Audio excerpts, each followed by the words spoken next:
the time I'm waiting you to answer the phone. Nothing seems to happen but the last stage is gone. Dumating yung mga organizer tray na mga in-order ko from Home Box. Itong mga ganito, pwedeng lagyan ng towel or kung ano-anong pwedeng ilagay. Akala ko maliit. Malaki, sakto lang yung laki niya. Itong mga ganito, ito yung expect kong maliit rin. Lalagyan ko siya ng ng kape. Pero itong mga to kasi lalagyan to ng towel eh. At saka yung in-order ko rin to na 34 cm ata to na for pasta. Kasi papalitan ko na yung Tefal na wok ko. Actually, wok style to. Marwa. At saka ito, hindi pa dumating yung iba. May iba rin na babasagin yung lagayan ng salt and pepper. Ito naman garapon. Ito yung kinuha ko kasi transparent. And siguro dalawang order ko pa hindi dumarating. In-expect kong ma-order ko by 17 pa. So napaaga. So ito i-unbox ko to, wait. Baby. So, ayan. Malalim yung isang ko. Kaso, na yun, matagal na. At saka nabasag yung niya. Nabasag yung tawag dito, yung takip. Babasagin rin yung takip nun. Nahulog ni Annabelle. Nabasag. Nadisgrasya. Ito yung niya. Okay. Pwede rin dito. Magluto ng pasta. Basta wag lang wag lang madami kasi matatapon. So itatapon ko na yung Tefal. This is nice. Wow. Kaya lang hindi siya malalim. Hindi ko bet pag hindi malalim. Pero pang pasta talaga to.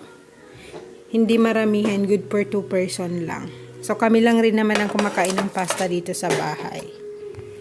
So, yun lang. Continue ko ang vlog na to pag dumating na yung ibang parcel. Dalawa na hindi pa na-deliver. So, dumating yung isang babasagin na lagayan ng salt. Sobrang liit, guys. So, order ako ng ganito kasi pag nagpaprito ako ng sunny side up sa asawa ko, pag nagbe-breakfast kaming magkasabay, hindi ako naglalagay ng salt.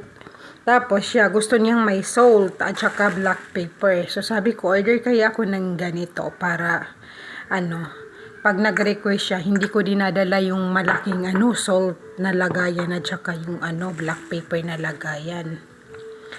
So, the rest, inorganize ko na siya sa kitchen. So, ito na yung huling package ko, guys. Actually, damit to. Open ko. Look, guys.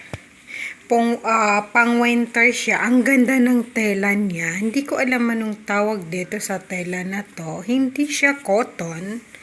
Pero yung mga ibinibenta nila sa Uniqlo sa Pilipinas, ganito yung mga tela na to. So, malaki siya.